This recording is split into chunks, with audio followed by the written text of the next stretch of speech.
paglalaro sa basketball, mayroon tayong gagamitin na rules. Foul!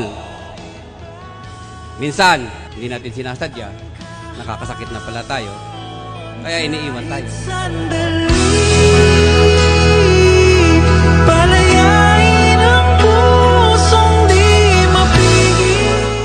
Traveling! Masarap mag-travel, lalo't kasama mo siya. Pero, kasama mo siya, iba naman ang nasa isip niya.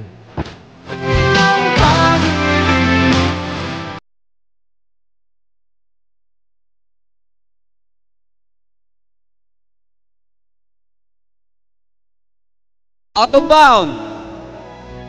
Masaya sa simula, may hangganan din pala.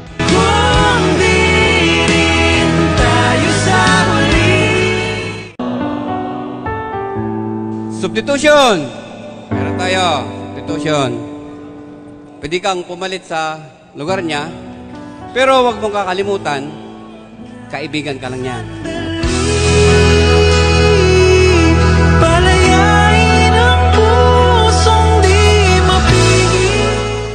Time out! Pwede kayo magpahinga, nakakapagod na, kapag pinaglalaroan ka. Teka lang, T. Hindi porket kami yung lalaki, kami palagi yung iintindi.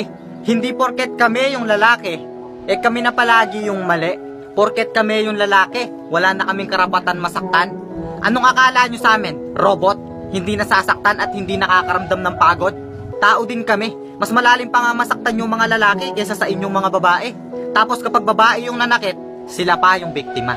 Pero kapag yung lalaki yung nanakit, lahat ng lalaki pare-pareho, lahat ng lalaki manluloko. Umay mga gago. Alam nyo, normal lang sa aming mga lalaki ang masaktan, mapagod, bumitaw. At higit sa lahat, normal lang sa aming mga lalaki ang sumuko.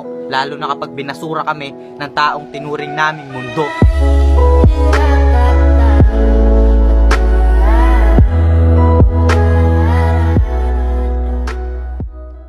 Hoy babae, pag-aralan nyo kung paano tumanggap ng pagkakamali. Na hindi porke kayo yung babae, kayo na palagi yung tama. Puta puro lang naman kayo tamang hinala. Tapos wala namang tumatama sa inyong mga hinala. Kaya pumapasok sa isip namin ang salitang pagsasawa. Tapos sasabihin mo kung mahal mo, hindi mo pagsasawaan. Putang ina, pagod na kaming masaktan. Kami yung nagsusori kahit kayo yung may kasalanan. Kapag kayong mga babae may kausap na lalaki, kaibigan. Pero kapag kaming mga lalaki may kausap na kaibigang babae, puta kabit. Tapos kayo pa yung galit. Kayong mga babae, hindi nyo ba naiintindihan yung salitang intindihan? O kailangan ko pang ipaintindi sa inyo para inyong maintindihan na hindi sa lahat ng pagkakataon kami yung may kasalanan dahil nasasaktan kami ng hindi nyo nalalaman.